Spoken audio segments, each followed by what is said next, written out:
Pier Digital.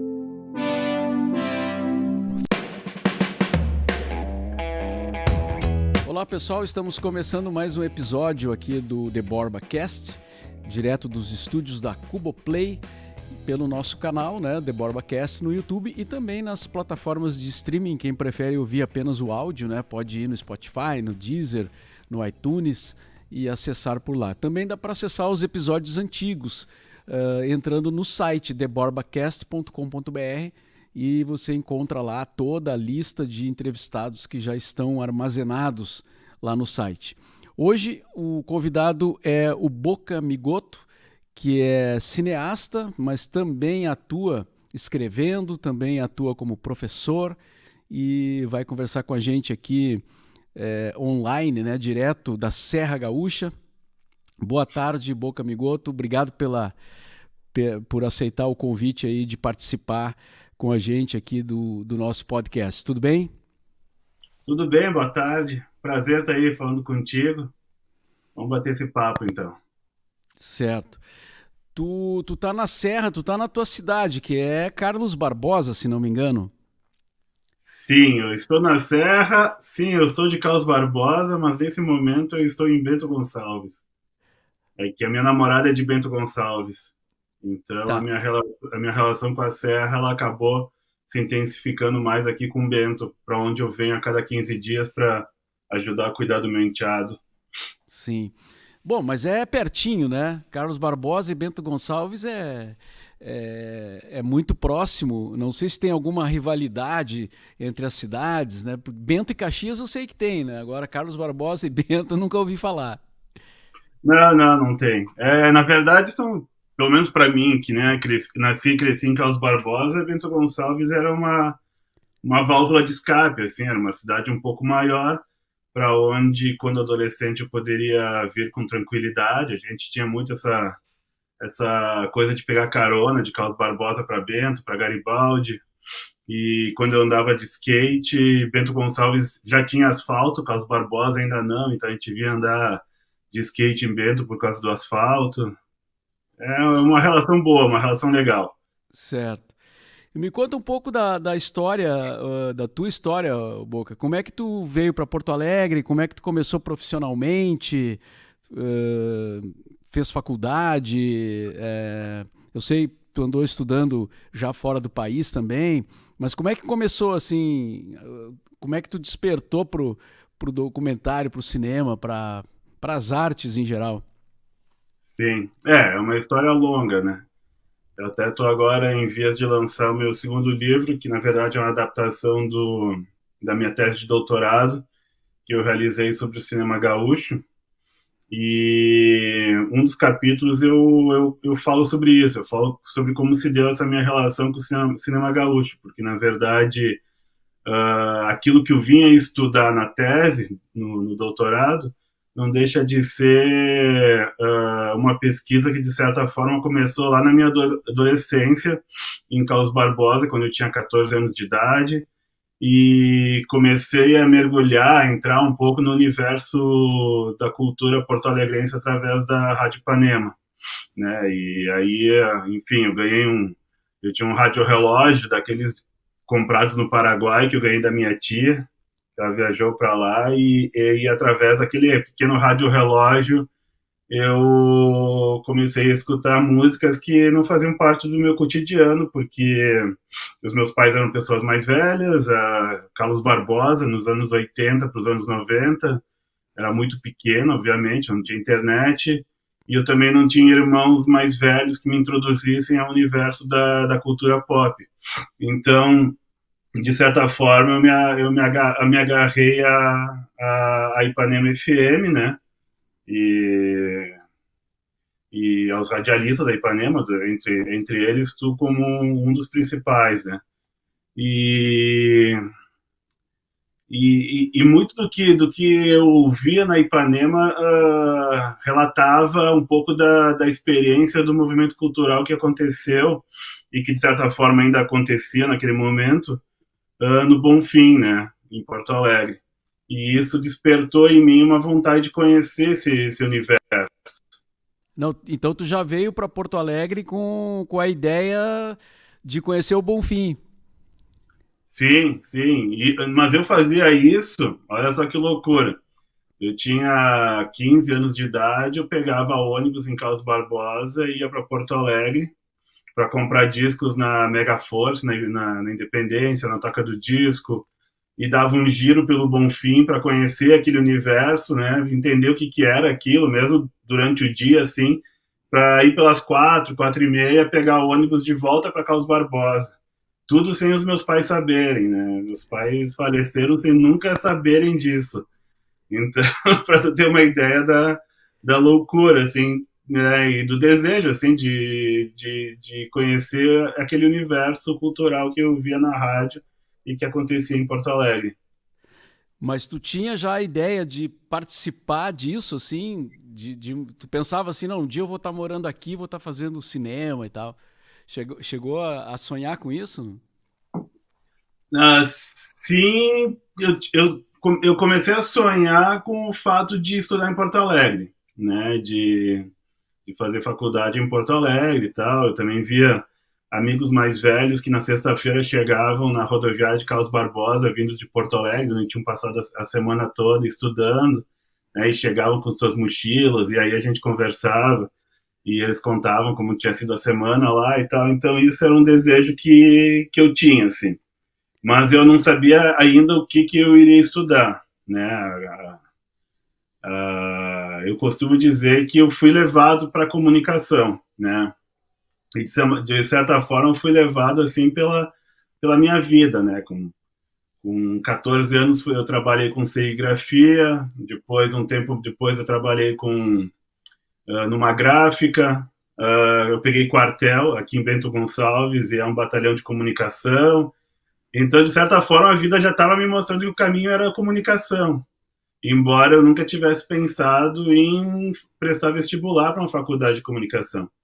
E tanto que quando eu fiz o vestibular e na Unicinos, eu fiz para publicidade.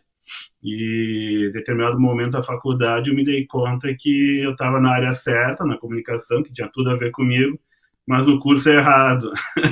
Eu devia ter feito jornalismo.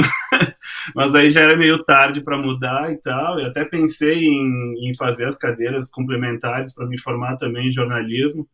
Mas aí naquele momento, na verdade, aí sim, a minha intenção já estava mais para trabalhar com a imagem e com a imagem em movimento. Então, comecei a procurar estágios em estúdios de fotografia, em produtoras de vídeo. Então, já não faria muita diferença eu me formar em jornalismo ou me formar em publicidade naquele momento. Mas aí só depois que eu, né, olhando para trás, que eu me dei conta, poxa, olha só, né, meu primeiro estágio foi trabalhando com serigrafia, é arte, é claro que era uma empresa, né, eu fazia serigrafia industrial, mas também eu lembro de fazer como é que chamava? Eu fazia as telas, né? Eu produzia as telas que depois o pessoal trabalhava pintando coisas para a Grendene, né? Porque a Grendene tinha empresa aqui em Farroupilha. Os fotolitos. Então eu lembro de desenhar fotolitos com o logo dos replicantes, de copiar o logo dos cascaveletes e fazer camisetas personalizadas que só eu tinha e tal. Então já tinha uma coisa assim que me levava para a cultura, para a arte, para a comunicação, embora nem eu soubesse ainda muito bem disso. E tu chegou a trabalhar com publicidade mesmo, em agência, esse tipo de coisa? Fazendo comercial? Em agência, eu fiz um estágio de 3 meses como redator e o suficiente para ter certeza que não era o caminho, assim. Trabalhei na Boa Nova, que era uma agência de publicidade média, assim, de Porto Alegre. Mas aí depois, né, bom, daí depois eu entrei numa produtora de vídeo lá do Menino Deus, né, e onde juntei uma grana também fazendo, daí era uma produtora pequena, a gente fazia casamento, fazia vídeo institucional, eu era editor, então às vezes eu editava, o pessoal chegava com umas fitas dos aniversários de 15 anos dos filhos, isso na época do VHS, né? e aí pediam para eu separar o que tinha de melhor, então eu tirava o que tinha de melhor, aquelas imagens sacudidas e tal, tentando transformar aquilo em algo bom, assim, para as pessoas assistirem em casa e tal. E isso tudo foi me dando experiência por um lado e também fui juntando uma grana para viajar para Londres, onde eu acabei morando durante quase 2 anos. E aí aonde também os horizontes se ampliaram, assim, e aí a partir de onde eu comecei a perceber o Bonfim de uma forma diferente, assim, de como eu mesmo percebia e de como a maioria das pessoas com quem eu conversava sobre o Bonfim percebiam, assim. Foi em Londres, morando em Camden e tal, que eu comecei a estabelecer relações entre o bairro onde eu morava lá com o Bonfim e me dar conta de que o Bonfim era, na verdade, o que tinha acontecido no Bonfim nos anos 80 era um movimento cultural, não era simplesmente uma reunião aleatória de bandas. Existia muito mais por trás daquela efervescência do início dos anos 80, e de lá voltei para Porto Alegre para iniciar o projeto do filme sobre um Bonfim, que acabou levando 12 anos para ficar pronto, né? Mas aí no meio disso tem alguma coisa que eu deveria contar, que foi o que tu me perguntou e que eu me perdi agora. Que será que foi? Eu me perdi completamente na tua pergunta. Eu estava meio contextualizando ela, né? Pra chegar. Não, mas tudo bem. Daqui a pouco volta a memória ali e o Volta, assunto vem. volta. Então tu foi descobrir ligações do Bonfim com Londres. Mas o filme do Bonfim foi o teu primeiro filme? Porque eu te conheci ali, né? Eu participei do filme, da entrevista e tal. E, e eu te conheci ali, né? Mas eu não sei, antes disso tu já tinha feito algum trabalho, assim, algum curta? Sim, não. É que o filme sobre um Bonfim acabou demorando para acontecer, né? Antes de eu ir para Londres, eu tinha feito um curta-metragem sobre o acampamento da juventude que aconteceu no Fórum Social Mundial de 2001, eu acho. E foi um trabalho bem legal de fazer, onde eu comecei a conhecer pessoas assim mais próximas do ambiente, do universo cinematográfico de Porto Alegre, porque na produtora que eu trabalhava era tudo muito voltado pro. Ah, agora lembrei, tu me perguntou sobre a publicidade. Ah, Isso. agora para que lado que eu vou? Não, mas vamos seguir por aqui, porque a questão da publicidade vai voltar mais adiante ali, Tá, nessa linha cronológica. tá bem. Então, realizando esse documentário, conheci algumas pessoas que trabalhavam com cinema, que estavam começando a trabalhar com cinema. E a gente acabou nem finalizando o filme, porque o meu prazo venceu, eu já tinha passagem marcada para Londres e tal, acabei indo para lá. E esse filme ficou meio que na gaveta, né? Na verdade, ficou na ilha de montar durante esse tempo que eu estava fora. E a gente acabou finalizando ele quando eu voltei de Londres. Aí sim, depois de passar essa temporada em Londres, decidido que eu voltaria para trabalhar com cinema. Não existia outra possibilidade, assim, porque até então eu ia meio que relutando, né? Como é que eu vou viver de cinema? Como é que eu vou pagar minhas contas trabalhando com cinema? Será que vai dar certo e tal? Então eu ficava meio dividido entre buscar um emprego, sei lá, numa agência de propaganda onde eu recebesse o suficiente para me manter ou apostar naquilo que eu realmente queria, que era o cinema. E em Londres eu acabei fazendo curso na St. Martin's College e, enfim, daí acabei durante um ano mergulhei nesse universo assim e foi praticamente impossível voltar para o Brasil sem visualizar o cinema como norte, né?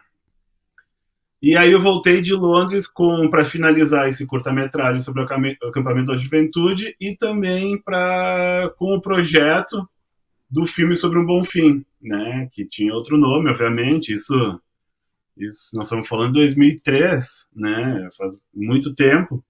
E aí eu me juntei com um amigo meu da faculdade, Marcelo Martins, que hoje é poeta, nem trabalha mais com cinema, escritor e poeta, e a gente, ao mesmo tempo que estruturou esse projeto para encaminhar para o Fundo ProArte, a gente meio que se aproximou de outras pessoas e montou nossa primeira produtora, que era a Artéria Filmes, onde a gente trabalhou junto durante 4 anos, realizando várias coisas. E a gente desde casamento, tudo isso que a gente precisava realizar para pagar as contas, mas também algum curta-metragem, documentários. A gente fez um longa-metragem sobre o Argos Montenegro, um baterista de Porto Alegre, que a gente descobriu uma vez fazendo um videoclipe para o Sexteto Blas. Então a gente meio que foi assim ampliando um pouco as nossas possibilidades e aprendendo todo mundo junto. E também brigando muito todo mundo junto, porque a gente não tinha muita experiência, mas tinha um ego enorme. Então a gente não sabia muito como lidar com isso e tal. E dali, até o filme Sobre um Bom Fim realmente acontecer, porque ele levou 10 anos para ser aprovado no FUNPROARTE. Essa história é uma história particular que a gente pode discutir depois até, mas assim, durante 10 anos eu fui inscrevendo o projeto no FUNPROARTE e o projeto nunca era contemplado. Então, ao longo desses 10 anos, obviamente, eu não fiquei parado, né? Eu fui fazendo outros curtas-metragens, fiz meu primeiro curta de ficção, fui fazendo outros documentários, fiz mestrado, fiz especialização em cinema, comecei a dar aula, fiz coisa para a RBS. Então, por um lado foi bom, porque tudo isso me deu experiência para quando o filme Sobre um Bom Fim realmente aconteceu, né, que foi 2013, eu acho, que a gente filmou, 2013, 2014, eu já tinha total segurança sobre o projeto que eu estava executando, né. Então, ao longo desse tempo, eu fui também adquirindo experiências, né, para fazer o filme, e também assim, também fui pesquisando cada vez mais sobre o filme, sobre o Bom Fim, sobre aquela experiência cultural que aconteceu ali nos anos 80. O meu mestrado, né, que eu realizei nesse período, ele foi sobre a Casa de Cinema, então uma boa parte da história da Casa de Cinema tem relação com o Bom Fim também. Então, né, eu não parei ao longo desses 10 anos e fui cada vez me capacitando melhor para realizar esse documentário. E aí, para resgatar lá a pergunta que tu fez antes sobre a publicidade, entre o final da Artéria Filmes e quando eu abri a Epifania Filmes com a minha ex-esposa, e que foi minha sócia também, a Mariana Miller, que foi a produtora através da qual a gente realizou filmes Sobre um Bom Fim e vários outros projetos, né?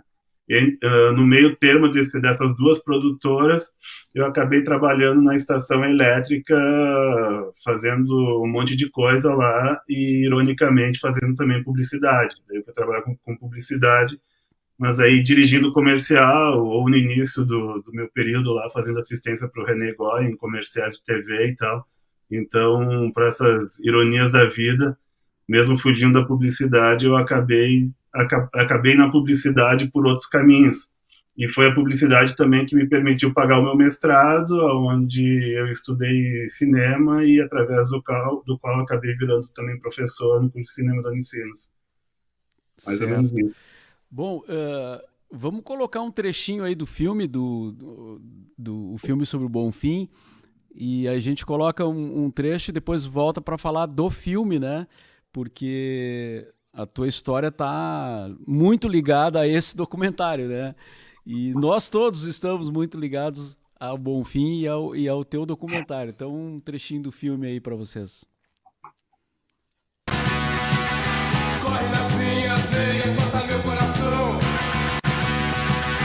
Nicotina, só me traz sensação. Tá com cheiro de fumaça desse meu blusão. Nicotina, sem ela eu não vivo. Com ela sobrevivo.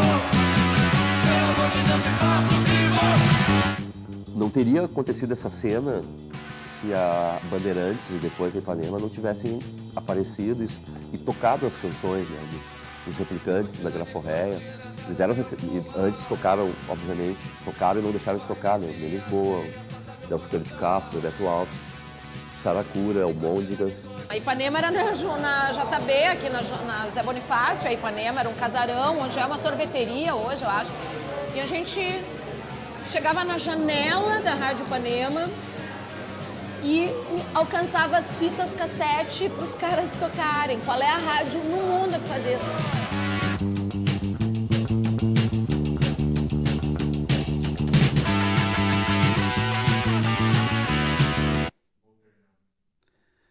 É sempre bom rever essas histórias aí, essas imagens. Dá vontade de ficar vendo de novo o documentário. Agora me diz uma coisa, tu era jovem para viver a cena bonfiniana, né? Da época ali. O que tu conseguiu vivenciar do Bonfim, assim, quando tu veio morar em Porto Alegre? Ainda tinha uma efervescência noturna ali, o Ocidente? Bom, o Ocidente está aí até hoje, né? Mas eu digo assim, aquele movimento todo ainda tinha?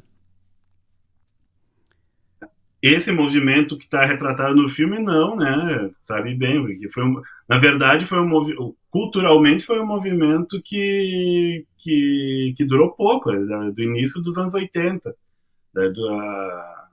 né? É um pouco depois que aquele movimento boêmio da Esquina Maldita acaba migrando ali para a esquina da John Teles com Oswaldo Aranha. E ao longo da década de 80, quem produzia as músicas, quem frequentava o bairro para trocar ideia, para fazer filme, os atores, né? Esse pessoal, na verdade, foi constituindo família e foi se afastando da boemia e foi trabalhando nos seus projetos, né? A boemia se prorrogou por um bom tempo depois disso, mas o movimento cultural em si, ele é de alguns anos ali no início dos anos 80 só. Quando eu fui para Porto Alegre, já era 96. Eu servi em 95, entrei no vestibular na Unicinos em 95 e frequentei a Unicinos meio indo de Carlos Barbosa para São Leopoldo, um ônibus que existia aqui de estudantes, e passei o ano todo convencendo meus pais de que, apesar de estudar na Unicinos, eu deveria morar em Porto Alegre. E até que eu consegui convencê-los disso, e cheguei em Porto Alegre em 96. O Bonfim, ali do final dos anos 80, era um Bonfim ainda efervescente, era um Bonfim que mantinha as características né,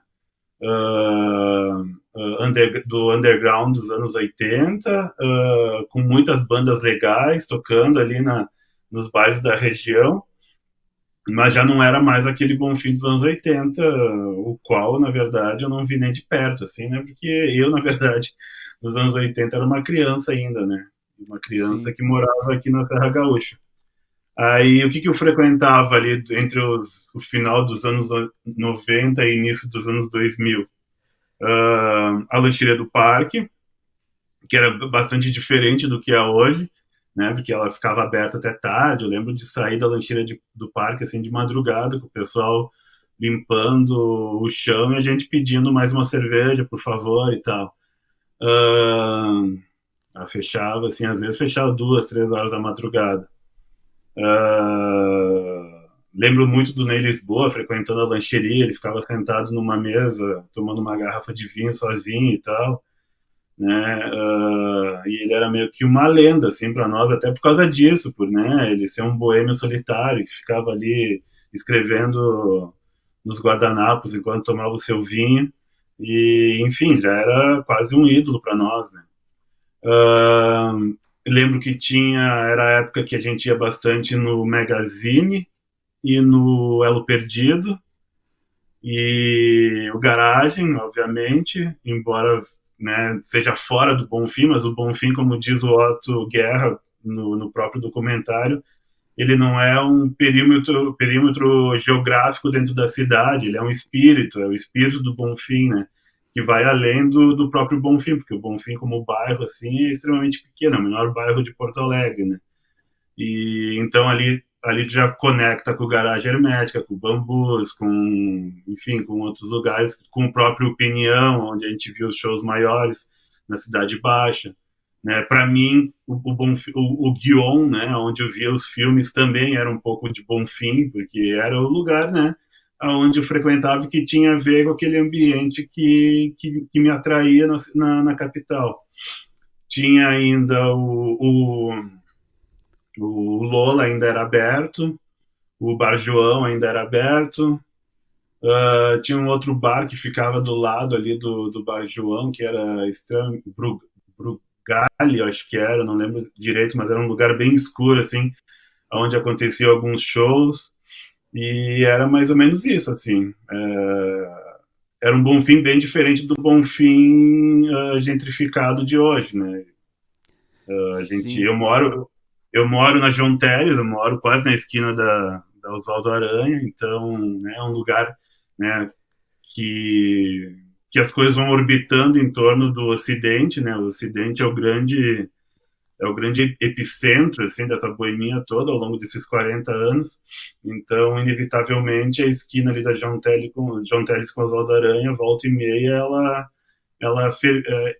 tem uma efervescência acontecendo lá, e essa efervescência que acontece lá hoje é bem diferente da efervescência dos anos 90, dos anos 80, uma efervescência por um lado, mais gentrificada, né? As pessoas, né, que frequentam aqueles bares, lugares ali agora, eles têm pouco, quase nenhuma relação com a produção cultural, assim, é mais a boemia pela boemia, o que nos anos 80 era diferente. O pessoal que frequentava aquele ambiente era um pessoal que tinha pretensões artísticas, então frequentava o ambiente e trocava ideias sobre o próximo projeto, um convidava o outro para participar do próximo projeto. E hoje, pelo pouco assim que eu conheço ali, porque eu não sou mais um frequentador da noite, mas pelo pouco eu conheço por transitar por ali, às vezes às vezes voltando da academia, ou às vezes voltando de uma peça de teatro e tal, de um show, passo por ali, eu vejo que o pessoal que se reúne ali agora é um pessoal que está ali mais pela festa mesmo, e não tanto assim por uma pretensão artística, assim, de contatos culturais e tal. Certo. Bom, tu estudou o cinema gaúcho, né, no doutorado e tal. Qual foi o tema, digamos assim, qual foi o problema da tua pesquisa para pegar o cinema gaúcho? Então, eu estudei a Casa de Cinema no mestrado e levei muito tempo para decidir fazer o doutorado. Não era uma pretensão minha, mas aí chegou um momento que eu percebi que eu percebi que eu descobri um objeto de estudo que me seduziu a voltar para a academia para realizar uma pesquisa, né? Porque um doutorado não é um mestrado que tu faz em 2 anos, o doutorado são 4 anos e é muito tempo, então eu tinha que ter uma coisa que me atraísse muito para realizar esse movimento. E, e então foi quando eu percebi que a Clube Silêncio, que foi uma produtora fundada no início dos anos 2000 pelo Gustavo Spolidoro, pelo Milton do Prado, pelo Gilson Vargas e pelo Fabião de Souza,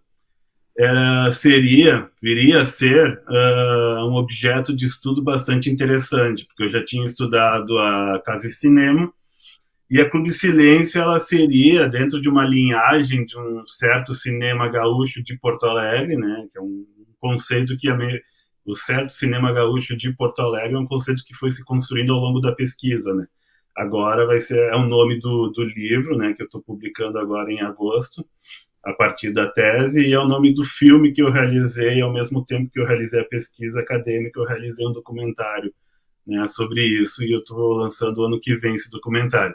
Então, um certo cinema gaúcho de Porto Alegre é um conceito que foi se construindo ao longo desse tempo, quando começou a ficar claro para mim que existia uma linhagem, né, de um certo cinema gaúcho de Porto Alegre, que não é o cinema gaúcho e também não é o cinema de Porto Alegre, que é muito maior do que isso, mas é um certo cinema que tem uma importância muito grande para que todo o cinema gaúcho, de fato, tenha acontecido.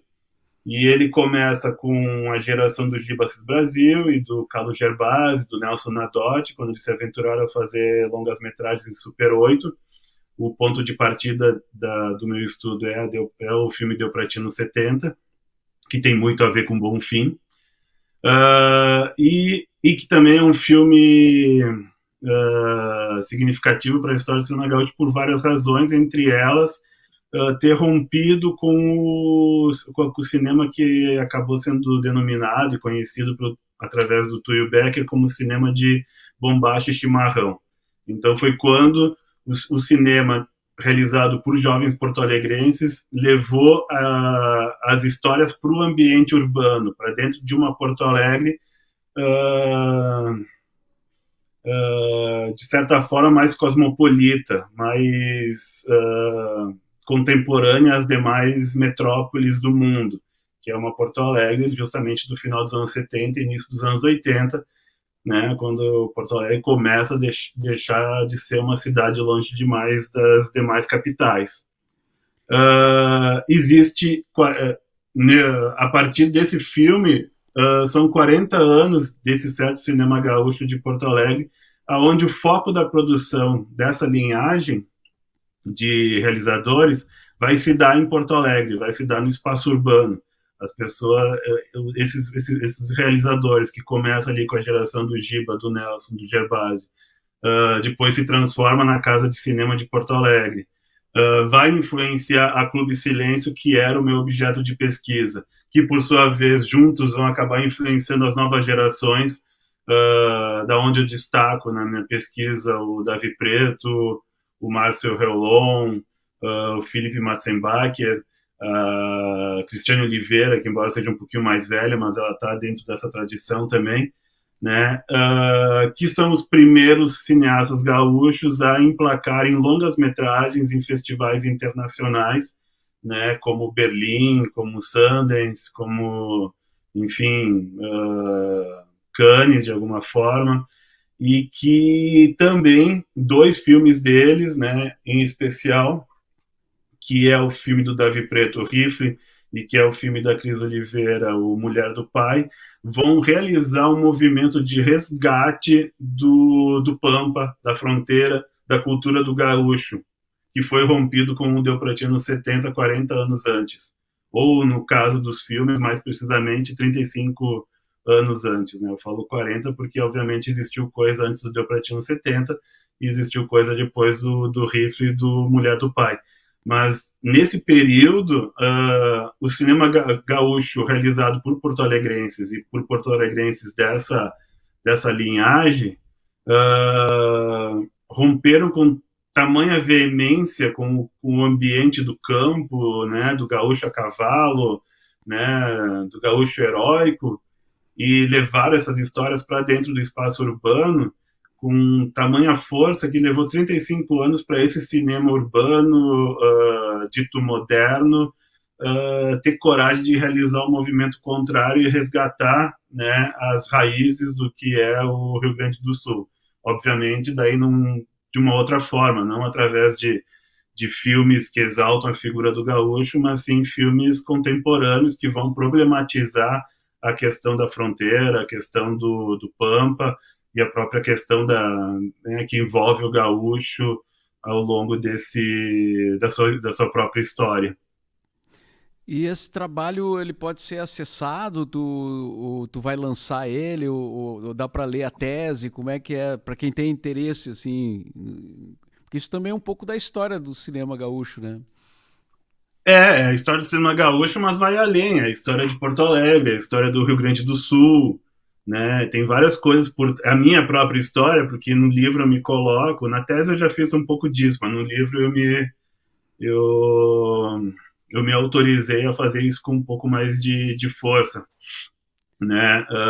A história de alguém que sai do interior e que quer fazer cinema em Porto Alegre e que ao chegar em Porto Alegre vai, de certa forma, tentar fazer parte dessa história que virou, na verdade, a minha pesquisa, né? Então tem as questões científicas que foram descobertas através de metodologias científicas e tal, que permanecem nesse livro, mas também tem questões mais pessoais, assim, onde eu tento construir relações entre o que é ser de Porto Alegre, o que é ser do interior, o que é ser de Porto Alegre e ser do Rio de Janeiro, o que é ser brasileiro, né, um país colonizado e que deve muito à cultura eurocentrista, o que é ser colonizado por portugueses que mesmo dentro da Europa não é vista como Lisboa, né, não é vista como uma das principais metrópoles, né, mesmo sendo uma metrópole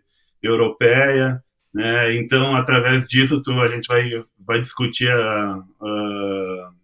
complexo do vira-lata, vai discutir coisas que têm a ver com com a colonização, enfim. Então, é uma tese e agora um livro que vai muito além do cinema em si. O cinema é algo que, no meio de tudo isso, nos ajuda a compreender tudo isso e ajuda a entender o que é essa Porto Alegre que o próprio cinema imaginou, né?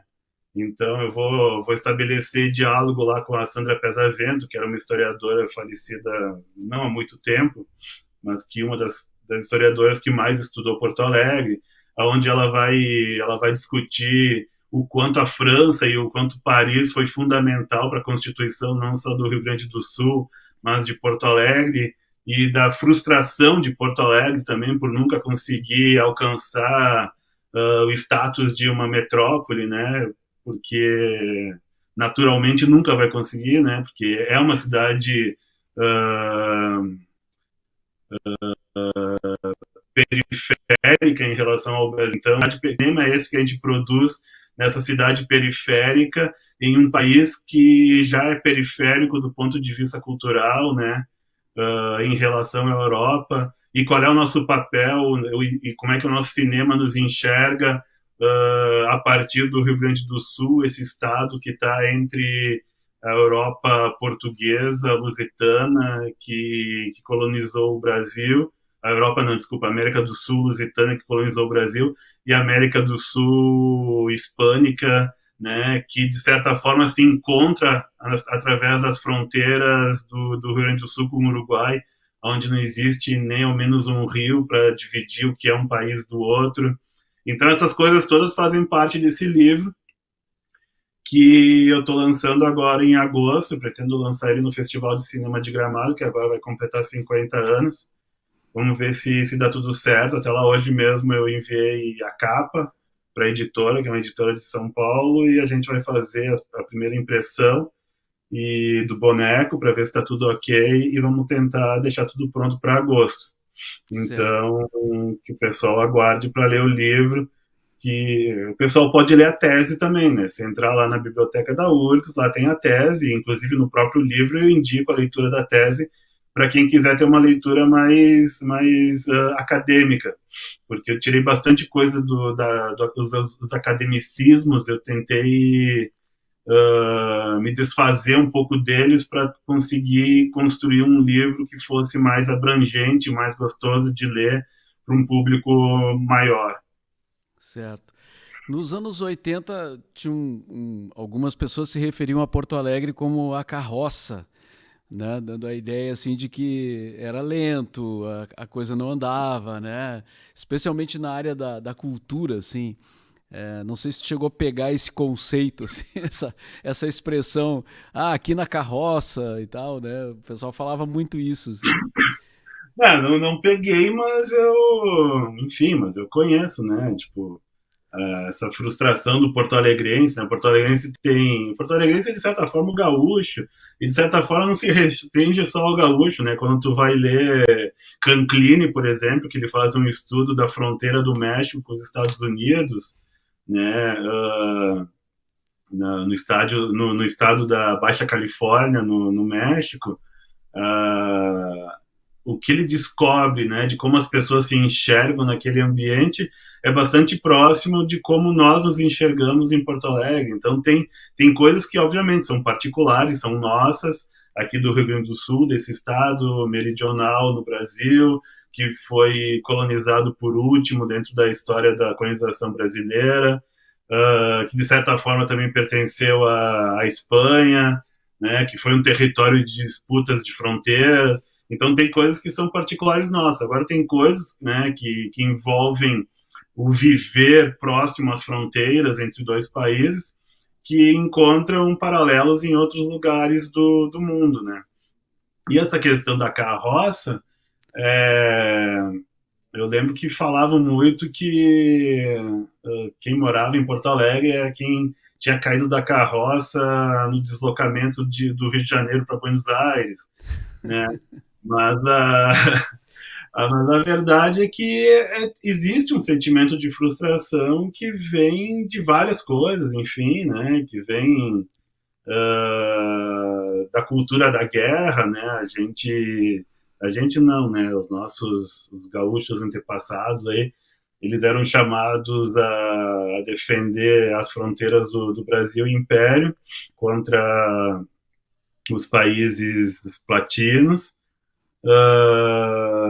mas ao mesmo tempo não se viam beneficiados pelas políticas do Império, tanto quanto os mineiros por terem as jazidas de ouro, ou os nordestinos por questão do açúcar, né, que eram produtos de exportação, enquanto que o charque era um produto que era menos de exportação e mais para consumo interno, para justamente alimentar os escravos que iam trabalhar nos canaviais e nas minas no norte do Brasil.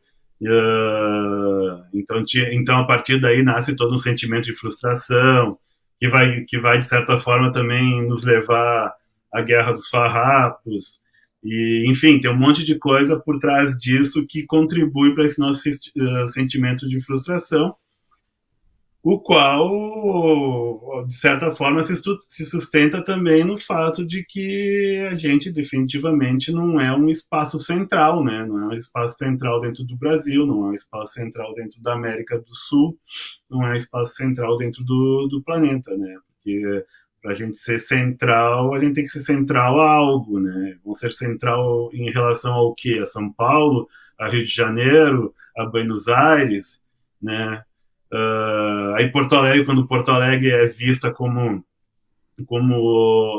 uma possível vitrine da elite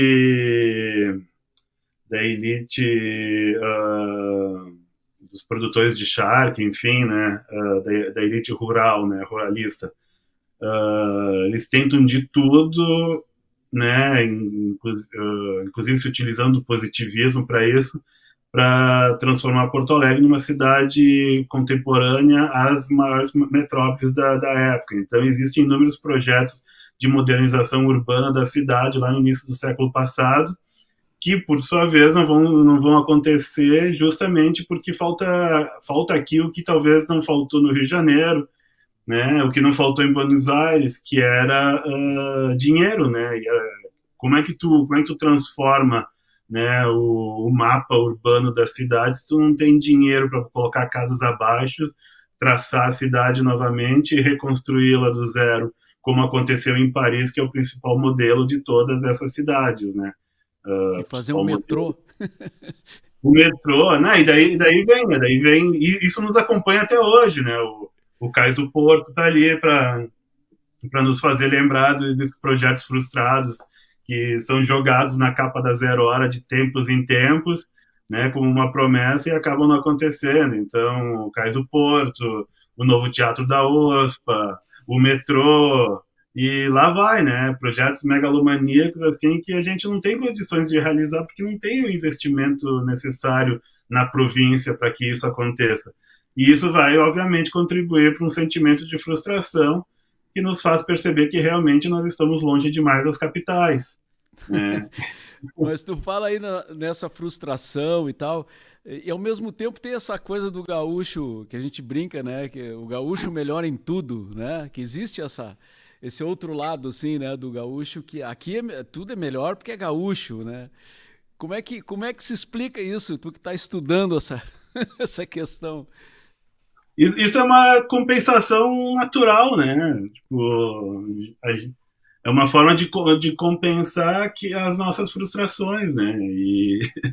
E aí a gente constrói uma relação extremamente esquizofrênica entre aquilo que a gente gostaria de ser, aquilo que a gente é e aquilo que a gente pode vir a ser, né? Vir a nos tornarmos, né? Mas isso é típico de vários lugares, não é só de Porto Alegre, do Rio Grande do Sul, né? Mas admito que a gente tem isso bastante forte, assim. Eu lembro do filme Sobre um Bom Fim, o Egisto falando da Oswaldo Aranha nos anos 80 como um dos maiores centros boêmios e culturais do mundo, né? E exaltando a palavra mundo, assim, sublinhando, né? A gente insiste que o nosso pôr do sol é o pôr do sol mais lindo do Brasil, né? E, e Nossos lá vai, times são melhores. dos nossos times, né? A gente, né, Grêmio e Inter são dois times do mundo, e a gente tem essa necessidade, né? Que na verdade é uma tentativa de compensar as nossas frustrações, né? E tem uma coisa que corre em paralelo a isso, que é bastante característico, que é a nossa necessidade de nos autoafirmarmos através do estrangeiro, né? O estrangeiro para nós é muito importante. Então é muito importante que alguém venha de fora e diga que a nossa cidade é legal, que a nossa cultura é legal, que o nosso pôr do sol realmente é o mais bonito do Brasil, né?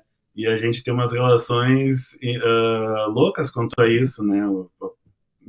Eu trabalho, inclusive, um capítulo do livro, inclusive, fala sobre o estrangeiro, o papel do estrangeiro, que para o cinema, ao meu ver, foi o Beto Brant, que veio de São Paulo para realizar, junto com o Renato Ciasca, eles co-dirigiram o Cão Sem Dono, que foi um filme adaptado do livro do Daniel Galera, que foi realizado dentro da Clube Silêncio, em coprodução com a Clube Silêncio, e foi o primeiro filme, um longa-metragem feito pela Clube Silêncio, antes do Gustavo Espolidoro fazer ainda Orangotangos, e que, de certa forma, vai antecipar uma tendência do cinema gaúcho, desse cinema gaúcho de Porto Alegre, para as próximas gerações, né? Então, ele é meio que um ponto de virada ali. E o Beto Brant é super bem quisto pelos gaúchos, porque ele cumpre o papel do estrangeiro que vem aqui e gosta daqui, e fala bem da gente, e desenvolve uma relação de amizade com o porto-alegrense. Diferente, por exemplo, do Albert Camus, que vem para Porto Alegre, e é talvez o estrangeiro mais simbólico que tenha pisado em Porto Alegre, que ele vem para cá, ele é recepcionado, ainda antes de ser prêmio Nobel, ele é recepcionado no Instituto de Artes da URGS, né, e por Érico Veríssimo, fazendo uma apresentação em francês, depois tem um coquetel, todo mundo fica maravilhado com o Albert Camus, ele fica em Porto Alegre um único dia, logo de noite, chega de manhã, de noite pega o avião para Montevidéu e vai embora deixando super boas impressões, assim, nos porto-alegrenses contemporâneos daquele momento. E aí só depois, em 1972, eu acho, mas já nos anos 70, após a morte dele, é lançado o livro de memórias dessa viagem, que foi uma viagem que ele realizou por toda a América Latina, onde ele vai falando sobre as cidades onde ele esteve e tal, e sobre Porto Alegre ele escreve 3 linhas, assim, né, que os porto-alegrenses não gostaram muito do que leram, e a partir daquele momento, né, ele diz que cidades... eu não lembro literalmente, mas ele fala alguma coisa sobre essas cidades formadas por ilhotas, são horrendas, embora a luz seja bonita, alguma coisa assim ele fala sobre Porto Alegre. E a partir daquele momento, o Albert Camus passa a ser visto como um estrangeiro malquisto pelos porto-alegrenses. Persona não grata. Persona não grata, porque justamente ele não validou os predicados da capital, né? Sim. E ele isso acontece. E ele que escreveu O Estrangeiro, né? O livro Estrangeiro. Exatamente. Não, e depois foi até adaptado como um curta-metragem do Fabiano de Souza, ainda antes da constituição da Clube Silêncio, que se chama O Estrangeiro em Porto Alegre, que o Nelson Diniz faz o papel do Albert Camus, né, que acaba indo para uma viagem para o nosso litoral, que não por acaso é a maior praia em extensão do mundo, né? E aí tem tudo isso, assim. Então tudo isso meio que está nesse livro, é uma análise bastante abrangente e que de certa forma tenta ser até um pouco ousada, assim, e obviamente passível de críticas, o que certamente acontecerá, né, sobre esse certo cinema gaúcho de Porto Alegre. E o Estrangeiro, o livro Estrangeiro, né, do Camus, que inspirou Humberto Gessinger a escrever, né, a música Eu Me Sinto um Estrangeiro, passageiro de algum trem, que não passa por aqui, que não passa de ilusão. Ele Ah, diz não que... sabia que era uma inspiração no livro. É É. legal. O Albert Camus, ele é extremamente importante para a nossa cultura porto-alegrense, né? Porque realmente ele, de alguma forma, ele nos marcou assim profundamente, assim. Primeiro por ter sido bem recepcionado, é quase como aquele amigo que vai na tua casa e que tu trata ele super bem e tal, e daí quando ele vai embora, tu descobre por outras pessoas que ele falou que a tua comida não era boa, que tu era um trouxa, não sei o que, não sei o que. Daí, poxa, eu recebi ele tão bem, né, cara? Então, obviamente, né, tu passa a odiar aquela pessoa, tu não quer ver aquela pessoa nunca mais. O Albert Camus, ele meio que cumpre esse papel, assim, de algoz porto-alegrense.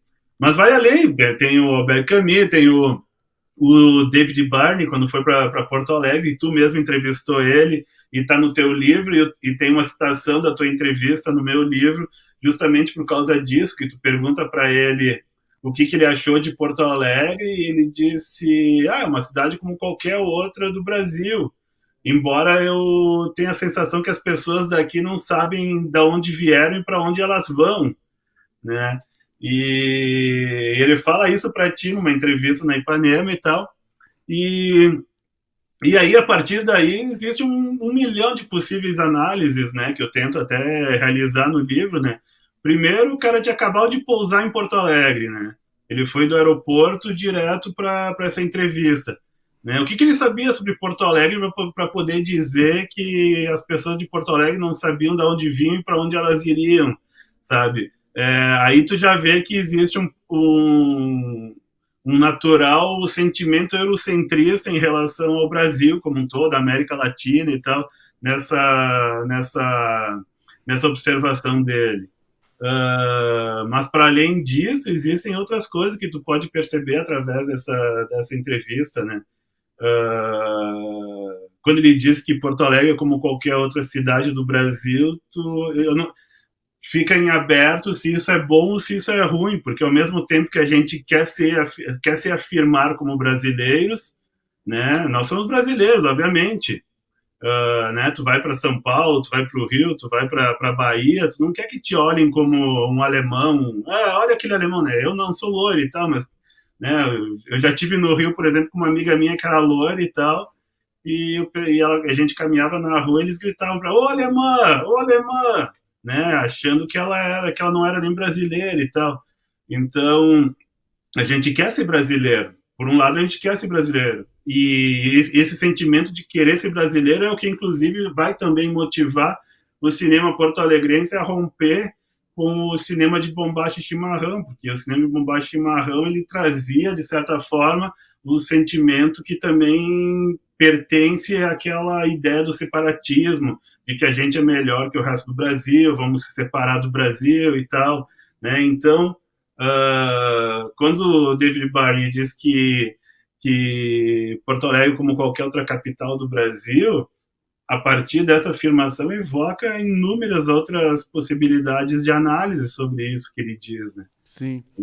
No caso do David Byrne ali, que tu citaste da minha entrevista, até fiquei feliz de saber que tu cita no teu livro, né, a história. Eu entendi na hora, assim, que ele estava se referindo à arquitetura, sabe? Porque ele fala assim, eu só fiz um trajeto do aeroporto até aqui, que era no centro da cidade, né? A entrevista foi, na verdade, no Hotel Plaza São Rafael. E aí eu acho que ele estava se referindo a questão da arquitetura, assim, do visual, porque ele transitou basicamente pela Farrapos, né? Então foi o visual que ele teve de Porto Alegre e ele chegou e largou essa frase, mas, claro, foi uma frase que nos deixou pensativo. Estamos agora aqui falando nela, né? Não, com certeza. Sim. Imaginei que tinha sido algo assim, né? Porque tu explicita no livro que ele tinha acabado de chegar em Porto Alegre, tinha ido direto para a entrevista, e que ele fala isso, que a cidade era como qualquer outra do Brasil, assim. Mas, ao mesmo tempo, ele complementa dizendo, não sei se tu lembra, mas ele complementa dizendo que as pessoas daqui, que parece que as pessoas de Porto Alegre não sabem muito bem da onde vêm e para onde vão. Uma coisa assim.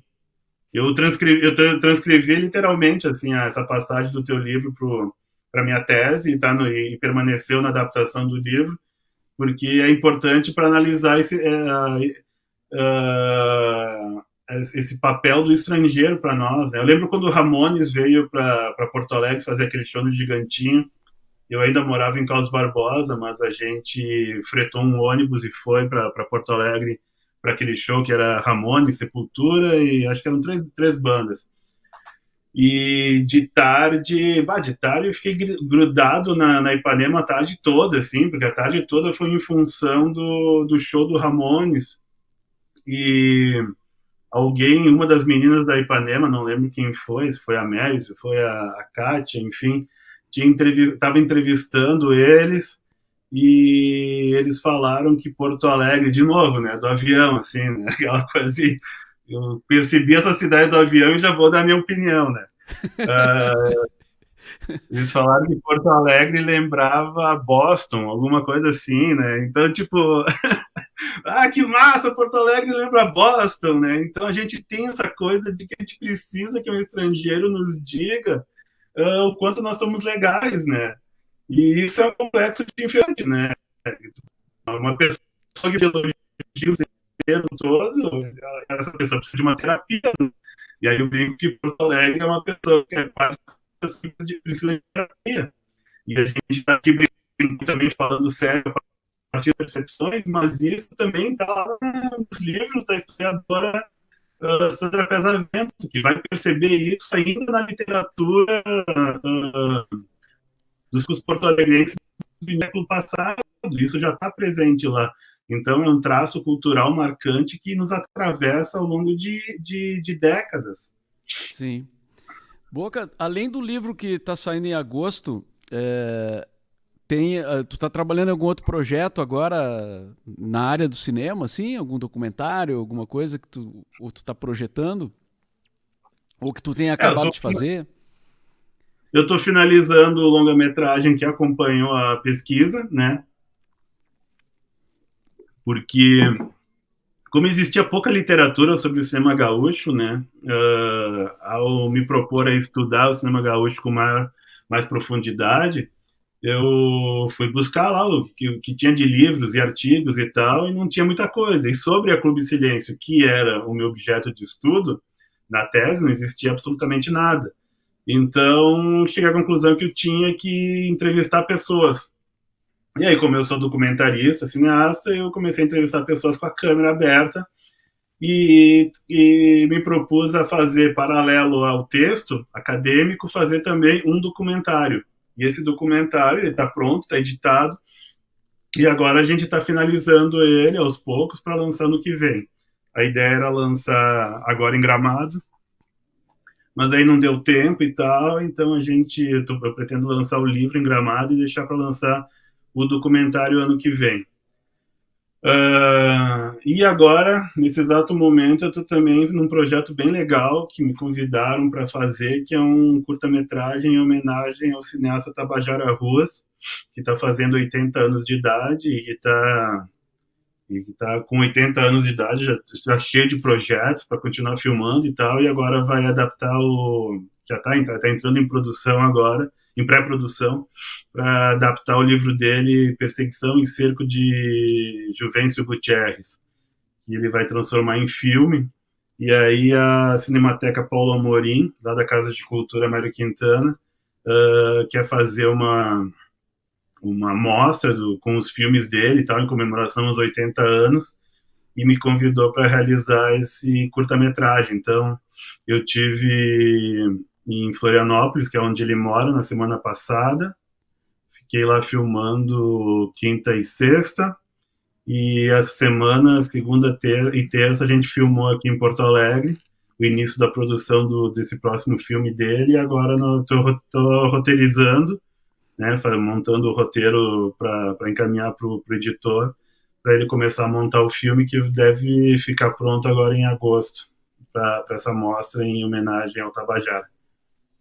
Ah, legal. Eu- Basicamente é isso. a gente falou do filme, né? Eu esqueci de mostrar aqui, ainda dá tempo, né? História de um Bom Fim. O livro, né? Que faz a parte, digamos assim, literária da história, né? Boemia e Transgressão de um Bairro Maldito.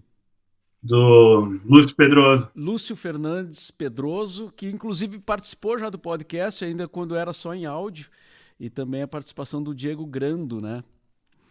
O Lúcio é um parceirão ali do projeto do Bonfim desde o início quase dele, né? Porque uma coisa que é importante de dizer, né? Quando eu tive a ideia, quando eu percebi que, falando do Bonfim dos anos 80, a gente estava falando mais do que apenas boemia, e a gente estava falando mais do que uma produção aleatória de músicas, enfim, mas que sim, que existia características de um movimento cultural que envolvia música, cinema, teatro, artes gráficas, né? Então, tipo, havia vários artistas que giravam em torno do bairro naquele momento, e o bairro foi o cenário desse movimento cultural. No momento que eu tive essa sacada, praticamente não existia nada, né? E falo isso até com um certo constrangimento, porque é lamentável que não houvesse praticamente nada que documentasse isso, né? Nós estamos falando de 2003, né? E nós estamos falando de uma história que já tinha acontecido já há 20 anos. Naquele momento, quando eu iniciei as pesquisas do filme Sobre um Bom Fim, o que eu tinha de material acessível, né, em forma de livro, era o Gauleses Irredutíveis e a Miséria do Cotidiano, que é, se eu não estou enganado, é a dissertação de mestrado do Juremir Machado, que acabou virando livro depois. Eram as únicas coisas assim que se prestavam a estudar um pouco do que tinha acontecido no Bonfim nos anos 80, ou pelo menos o que tinha nascido daquilo, né?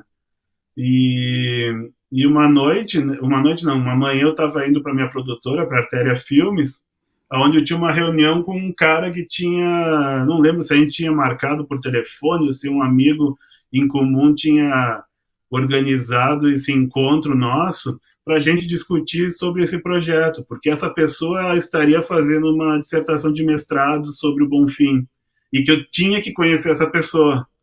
E aí eu peguei o ônibus na Oswaldo Aranha, né, morava no Bonfim, peguei o ônibus na Oswaldo Aranha, a produtora era lá perto do Jardim Botânico, e no ônibus eu encontrei o Lúcio, que eu conhecia da noite, assim, de tomar uma cerveja na lancheria, mas também não era muito amigo do Lúcio, mas a gente se conhecia, se encontrava e tal. Aliás, uma característica própria ali do Bonfim, né, de às vezes tu nem saber direito quem é o nome da pessoa, não saber direito quem ela é, mas é alguém com quem tu já sentou na mesa várias vezes e conversou sobre altas filosofias e no final, de quem tu tá falando quando te falam daquela pessoa, né?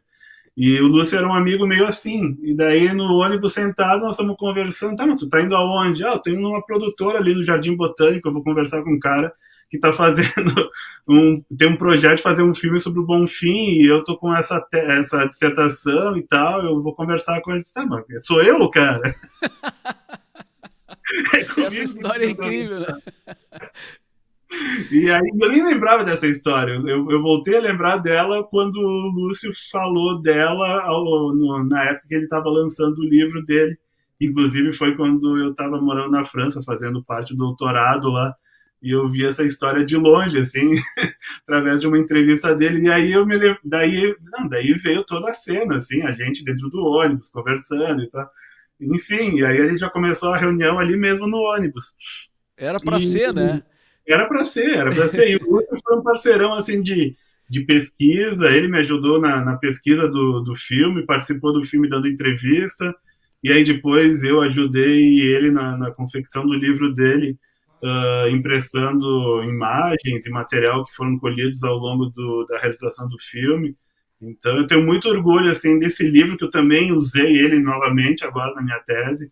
Tenho muito orgulho de ter ajudado de alguma forma, mesmo que minimamente, para que o Lúcio fizesse esse livro, porque além de um filme, o Bonfim merecia, né, um livro. Um livro é sempre um livro, né? Porque um livro tu para, tu lê, tu volta, tu reflete, né? O filme tu pode fazer tudo isso também, obviamente, mas o filme ele tem um fluxo que tu entra nele e tu vai até o final, geralmente, né? Tu não te dá muito o trabalho de voltar e rever e tal.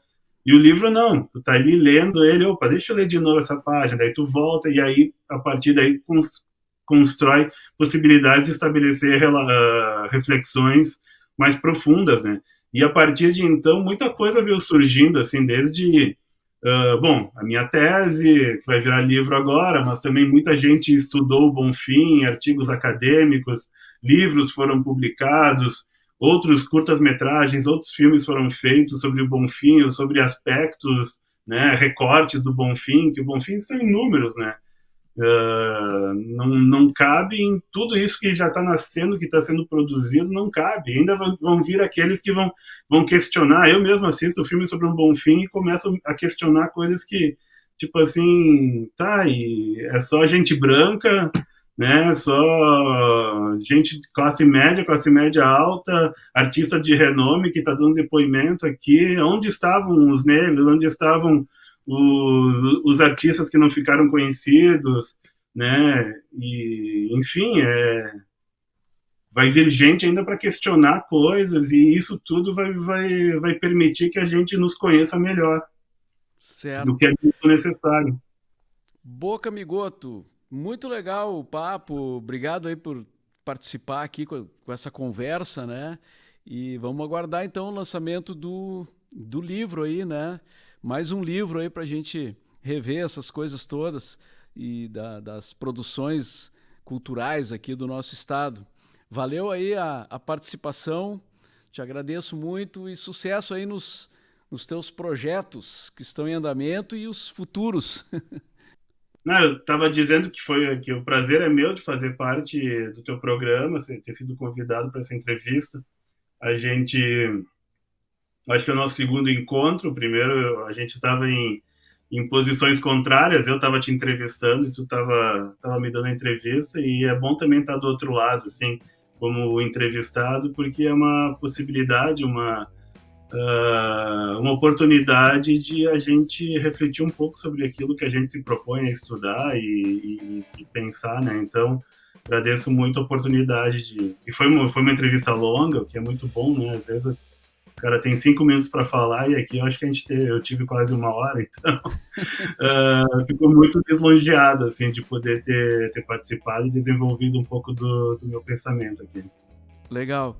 Sucesso aí então. E o BorbaCast dessa semana fica por aqui. Voltamos semana que vem com mais um episódio aqui direto da Cuboplay. Valeu!